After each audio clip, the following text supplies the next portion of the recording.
It is Saturday, April 14th, and it's around 11 o'clock, maybe a little bit before.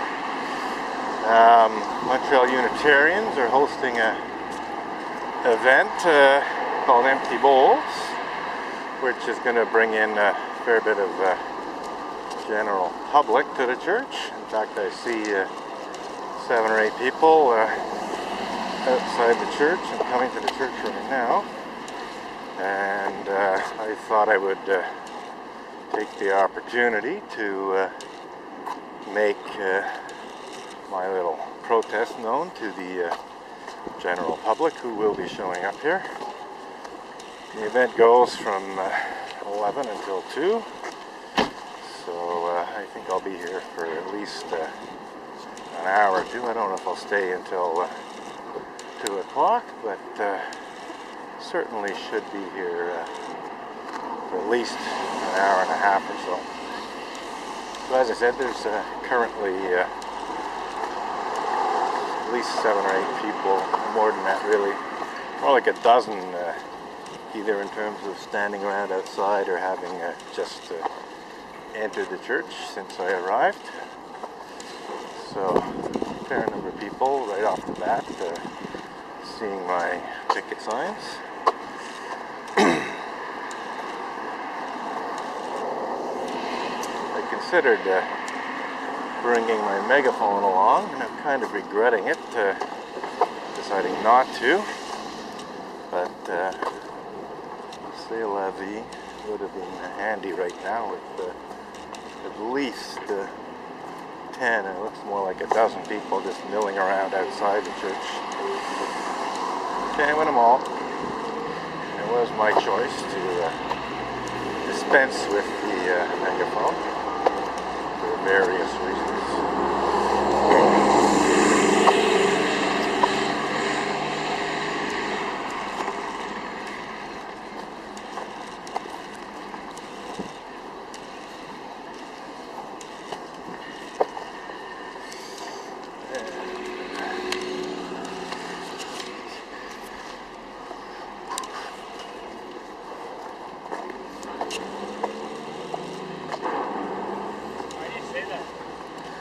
Because like many, whoops, I got the wrong sign here. Which one do you want me to explain? This one? Why are you against them? I'm not against them, I'm against what they say and do. And specifically anti-religious intolerance and bigotry, and also responding in a very negligent and complicit manner to complaints about clergy misconduct. Those are 2 main issues. Examples? Sure, the previous minister of this church, Reverend Ray Drennan, he falsely, maliciously labeled an interreligious event that I'd organized as a cult. Okay. When you label someone's religious activities as a cult, that's very similar social dynamic to accusing someone of being a witch a couple hundred years ago. You're basically saying that they're dangerous. What was your... It was a celebration of creation, not creationism, but you know, the universe, our place in it, the different religious... Yeah, he's asked me what the sign... Yeah, sure, no problem. So, as I just explained to him, one of the issues I'm protesting against is anti-religious intolerance and bigotry on the part of this church. Really? Like the church themselves? I don't know too much about that. Yeah, they claim to be very tolerant and everything, but just, I suppose, like any community, they have their intolerant and abusive members, and... Okay. Is that what you're protesting against? Yes, basically verbal. Have you tried talking to them individually? Absolutely. Well, they're not, as you can see, they're not terribly interested in talking to me. So maybe we should just avoid blocking the sidewalk a bit. That's an issue with the police. Here, let me just put my signs up. Anyway, the 2 main issues are intolerance and bigotry. You could even extend that to bullying.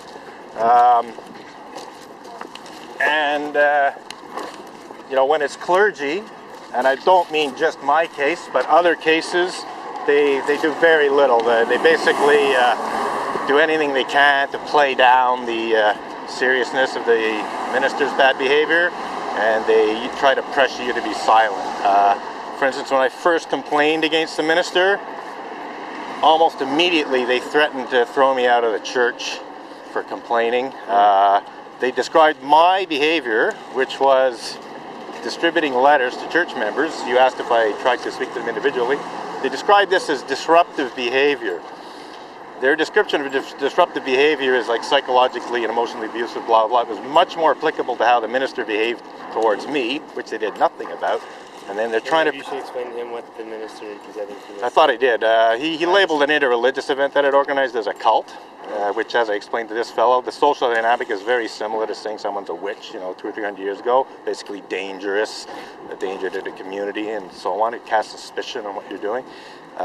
He asked about what the event was. It was an interreligious event that brought together the different religions. And by the way, I didn't specifically invite atheists and humanists to participate as well, to give their point of view on the universe and our place in it, how we got there, what the meaning of life is. But there was an emphasis on care for the creation, that we shouldn't be going around causing destruction, putting species into extinction and so on. So that was the basics of that. It was actually a very successful event. It was one of the most successful events that they'd ever hosted, because the previous minister before the one who attacked me was quite supportive. So it actually was celebrated one time, and it was very successful. There was over 100 participants, and it was one of the better interreligious events I've ever participated in. I'm obviously biased, but he called the event a cult, or that's the thing. He specifically called the event a cult, because I was describing the event to him, and he cut in and he interrupted me, and he said, "You mean your cult?" Okay. Which is kind of ludicrous, though, because by definition, an interreligious event cannot possibly be a cult. So you weren't able to talk it through, this one word and all this, or were you able to then have a discussion with him? I tried to. He after attacking me, he never entered into dialogue with me at any time. I tried to have dialogue to try and settle this, and he refused, and the church did nothing to. So, but his comments were like just a personal thing. He didn't make. No, a public it was statement, not. It was not public at the time. It was in a private meeting with him. Besides that, he labeled me psychotic.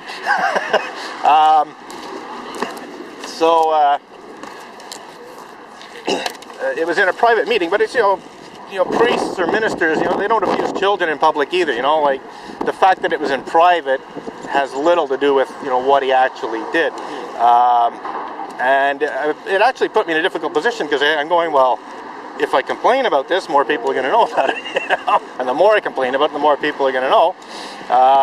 So it was a difficult thing to actually complain about. But I felt in the beginning, I was a member of the church at the time, and I was favorable. I believed in the principles and everything. I didn't want harm to come to the church. And one thing I realized is that this guy, saying what he's saying to me in private, he can easily say that in public at any time. And above and beyond that, he can easily trash someone else. His religious beliefs in public at any time. So I was actually trying to protect the church when I first complained. This guy's got a problem, you should deal with it. Sorry? But what kind of justice? Do you want him to apologize? Do you want him to step down? Well, he's gone. I wanted him to apologize, and I wanted a clear retraction. To clearly acknowledge it was wrong to label this event as a cult, and I retract that. He never did. At a certain point, he issued a so-called apology, but it's one of these non-apology apologies. I'm sorry you were offended by my words. Sounds like an apology to me. No, it's not. He's saying, I'm sorry you were overly sensitive. He didn't say, I'm sorry that my words were offensive. He said, I'm sorry you took offense at my words. I have one question. So your problem is with the minister? No. It's the church, because the church, exactly. But he's gone. And he's gone. And the church, since he's been gone, have done more stupid things. So it's just an ongoing story. Interesting. Okay, well, good luck. Yeah, And you went back into the church? Well, that's one thing. I probably don't want to be a member of such a hypocritical church, but I want them to overturn their bad rulings, one of which was to kick me out of the church for protesting. So yeah, I want them to overturn their unjust decisions. And do you think doing this sort of thing is likely to do that? Put it this way. I can see it making people angry. Of course it does. Yeah. But they rejected all of the internal stuff I tried to do. So what am I supposed to do? Just forget about it?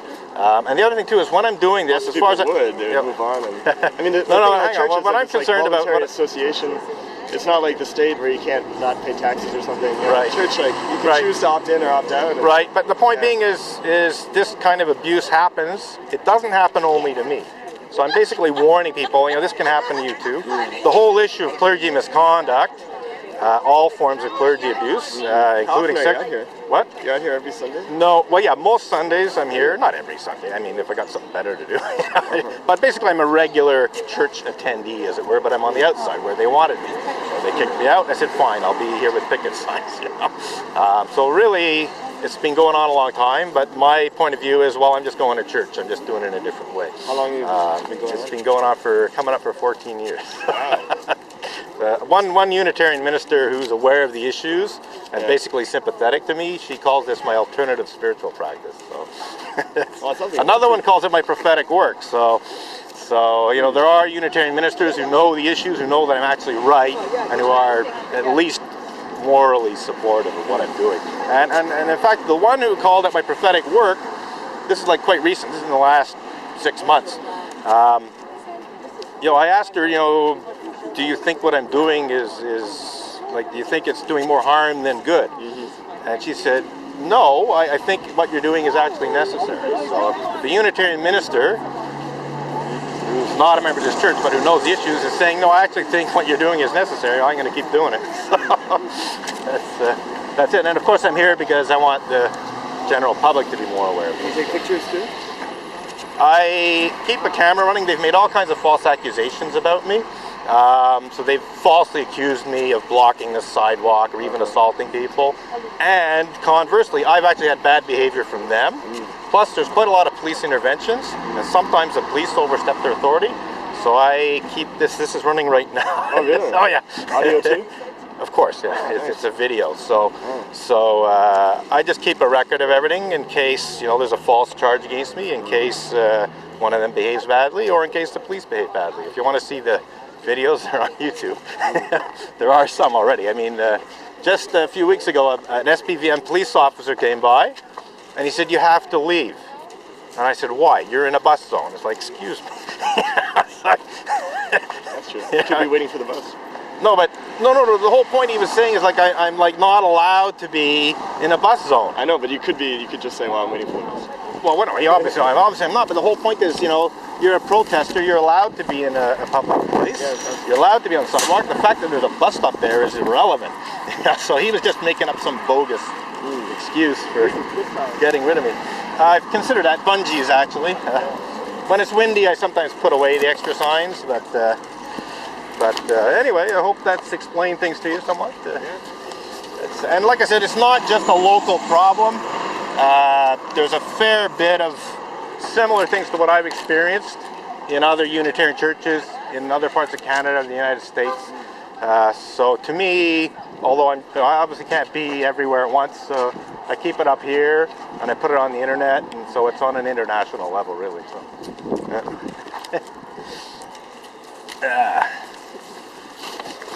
There. Okay, what's the issue? The two main issues are anti-religious, intolerance, and bigotry. Mainly on the part of what? Anti-religious. What you may not understand about this church is that they allow atheists to be members and even ministers.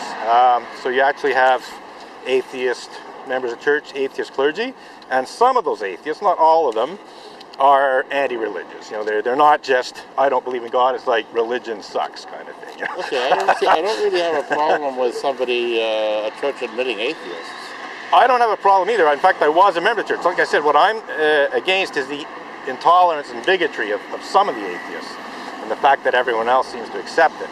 We're talking about an atheist. Bigoted against all religions? Or some of them are, yes. Some are specifically more against Christianity and other religions.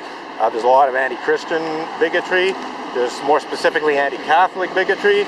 But no, some of them are like against like almost every religion other than the church that they're ministers in. The current president of the overall North American church, in his speech announcing he was running for presidency, he basically trashed every other religion in the world. He basically had a totally negative take on all of the so-called old religions. He was specifically targeting Judaism, Christianity, and Islam. Okay, what kind of Judaism, what kind of Islam? Well, the whole point is he did not discriminate. Okay. The whole point is it was just a blanket condemnation of all old religions. my philosophy is I'm pretty much an atheist. Right, But I don't really care what makes somebody else's boat float. right. And But I do have a problem with certain fundamentalists of many religions. and so do I. I mean, I'm a theist and I have a problem with... Who try to impose Yeah. their belief on other people. Right. Well, that's funny you should say that I mean- because this minister imposed his atheist belief on me. He labeled an interreligious event that I was organizing as a cult. He labeled me psychotic because I'm claiming a religious experience. Like automatically, oh well, God does not exist. Therefore, this person must be delusional. Well, You know, that's imposing your beliefs. well, generally, I might say, but generally, I say, talk to somebody who says he's seen God. I'm calling them into the. Yeah, but I didn't actually. No, here come the cops. Here come. Well, see, you got a similar attitude. You're basically so convinced that God doesn't exist that someone has to be delusional if they claim some sort of religious experience. That's essentially what you're saying. Well, I would you're say saying you're nuts if you had a I'm not religious. saying that. I'm saying Well, you come damn close. Well, what I'm saying is the odds are Right. that somebody who's seeing visions You're right. has got problems. It's Right. more likely that But- I mean, but I see- think some people see. Hang on. But who said I saw a vision? You did. No, I didn't. I said I had a revelatory experience. There can be other types of revelatory experience. My experience actually was mainly composed of very unusual coincidences, what Carl Jung called synchronicity. So like these are real events, very strange coincidences that hold meaning. Yeah. And there was more than just one. It was like a whole series of them. Bang, bang, bang, bang. At a But certain point you go... You do understand that on the other hand, it could have just been a series of coincidences. You know, when you calculate the odds and when you see what the actual meaning is and how one leads Well, to, you know, yeah, like it led to some very But profound stuff. The odds, I mean, you actually even do win Lotto Quebec no matter Yeah. what the odds. You know what? I asked them to investigate. I said, you know, investigate this. Yeah. You know, in fact, that was part of my discussion with the minister. It was like, I think this is, you know, even from a purely psychological standpoint, it would be worth investigating. But what if I did receive an actual message? You know, what then? You know, is it good to ignore it? Is it good to just totally dismiss it? So my point is like, why don't you just responsibly look at this in detail? But no, it's like, no, that's your psychotic experience. Go seek professional help. Okay. You know, it was clear prejudice. It was clear bigotry. He was not interested in even remotely trying to find out, you know, what when I was like, in his mind, it was a psychotic experience. Like I said, because in his mind, God, he actually preached a sermon. He preached a sermon, and in his sermon he said, I don't remember the exact words, but he referred to God as a non-existent being. Like that's exact. He said God is a non-existent being, and he went on to say, I mean, now you're just interesting me in joining this church, you know, but anyway.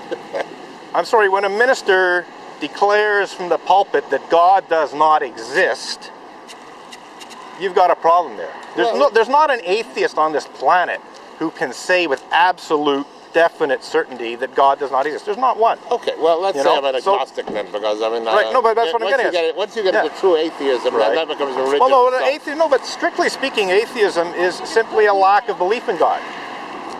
I thought it was more a belief that he doesn't exist. Well, an absolute certainty that he doesn't exist. I don't think it is. I don't think it is. I think there's sort of a soft atheism and a hard atheism. And I Agnostic think, is more so don't know and don't care. well, actually, you know what agnostics are?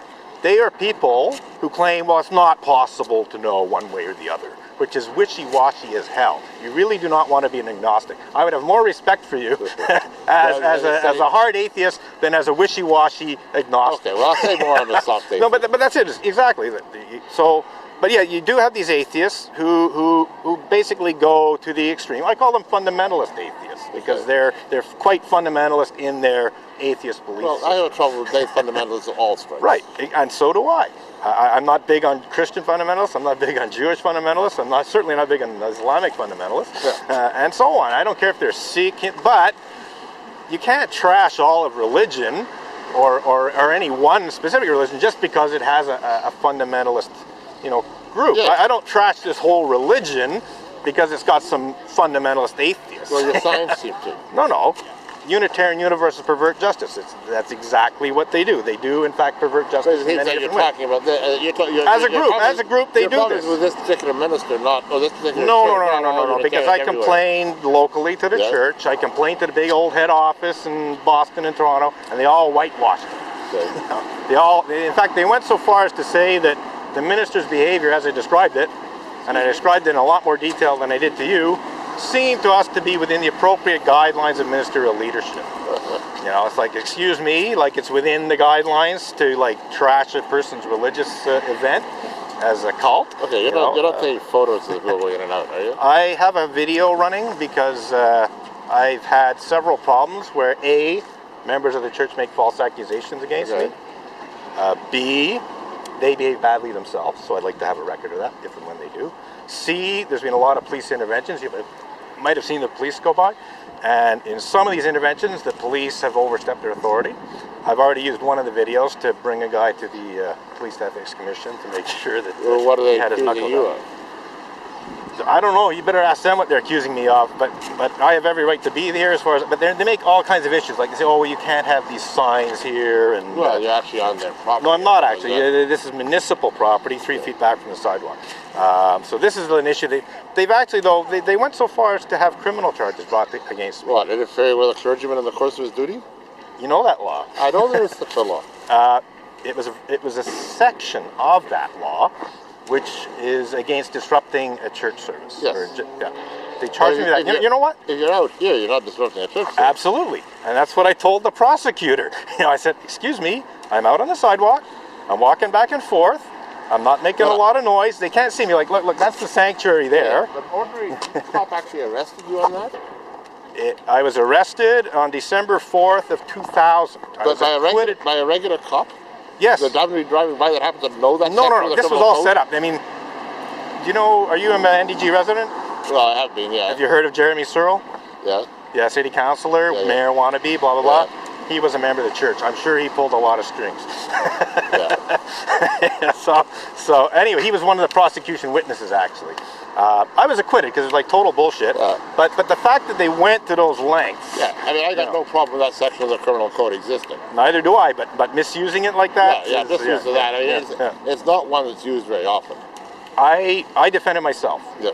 I did not hire a lawyer. I said, this is like soul bullshit, that I'll defend myself. If I lose, I'll get a lawyer to appeal. But I'm not going to get a lawyer, for the initial defense, So I did my own jurisprudence research. I could find only one case in the whole history of Canada where it was actually applied. What was that case? This is kind of funny because it was quite recent. It was in the 80s. It was out in Vancouver, and it was Roman Catholics. And what happened is that in the 80s, the Roman Catholic Church changed some ways of doing things, including how they took communion. And what they did is they said, you're not allowed to kneel anymore. You have to stand to take communion. Well, some of the more devout members of the church were not happy about that, so they continued to kneel. They brought criminal charges? They brought criminal charges against them for kneeling instead of standing, because this they were found guilty. And what was their punishment? They appealed, and they won on the appeal. Because there has to be intent. There has to be, it's like any crime. There has to be intent to. But I mean, if somebody sort of, because he didn't believe in religion, deliberately prevented a Catholic from giving confession to a dying man. Yeah. Who started throwing stones at the altar during. I would have no problem. You know what's funny is, speaking of throwing stones at the altar, here in Montreal, Mary Queen of the World Church, I don't know exactly when it happened, but a bunch of these militant feminists went in. They started throwing tampons all around during a service. I don't know if they were used or not, but they were not charged because the church was smart enough. Okay, this is a serious public relations disaster thing. We better blow it off, and that's what they did. I don't know what happened, but they did not press. They could have absolutely, and they would have been found guilty. But the church, from a diplomatic standpoint, if they were used, I wouldn't have a problem with that. But you would agree that they disrupted a church service. So, anyway. But where does disruption of a church service and free speech stop? Well, Well, I think. Like I said, you agree that the law should be there, and I do too. I don't think you should be able to, in the middle of a church service, stand up and, just make it impossible to have this service. I think that's reasonable to have a law against that. But that law should absolutely not be used for anyone outside protesting. No. Anyway. And so on. Anyway, good talking I to gotta you. go. Right. Good yeah, luck. Okay, thank you. What's this about? Two main issues. One is anti-religious intolerance and bigotry on the part of leaders and members of the church. How is that demonstrated?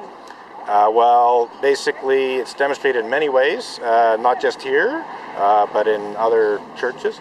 In my case, the previous minister of the church, who was what I call a fundamentalist atheist, in other words, a militant, hardcore atheist, he trashed an interreligious event that I organized as being a cult. And as far as I'm concerned, when you label someone's activities as a cult in the 20th century, 21st century, you know, the dynamic is such that it's almost like calling someone a witch. No, seriously. I I have mean, friends who call themselves witches. no, but you know what I'm talking about Yeah, when it okay. was not a good thing to be a witch. Okay. You're basically saying the person's dangerous, Yeah. they might poison the Kool-Aid, they might... So I get it. Yeah. So other issues? That's it? Yeah, well, the other issue So is... just one person who's... Well, hang on. It wasn't just one person, it was other leading members of the church. And then, of course, when I complained about it, nobody did anything, so they effectively supported him. The other issue is that effectively when you bring complaints against clergy, which is what I did because it was the minister, and I filed a complaint as a result of that, this church, along with many other churches, whitewash the minister and try to silence you. That's another. And there's a few others, but I appreciate your ire. it's not ire. Do I sound like I'm enraged? No, it's more a question of. No, it's what. But I have an issue point with out it. to you, Yeah. I'm going to walk in here. Oh, I'm not stopping you from going in. And I'm going to go in and... You do almost your like thing. I just wanted the But I public. also want to point out that we need more people like you on the streets about Harper, Right. you know, and all the stuff that's Well, going you see down this. in You this see this government. like red stain here. Yeah. That's from helping to clean up Occupy Montreal the night before the police moved in. Okay, well, you're on the good guys' See this side. little I red tag appreciate here? that. It's like, I appreciate your... yeah, thank you. Yeah. Thanks. Now you do your thing. I'm not trying to stop people. I'm just raising consciousness. All right. So this thing's still running. Yes, it is. Amazing. It's just about done though, so we're going to shut it and start up another video. But we got a couple of very interesting conversations there, and it's off to a very good start. So I'm going to shut this down and start a fresh reel any second now.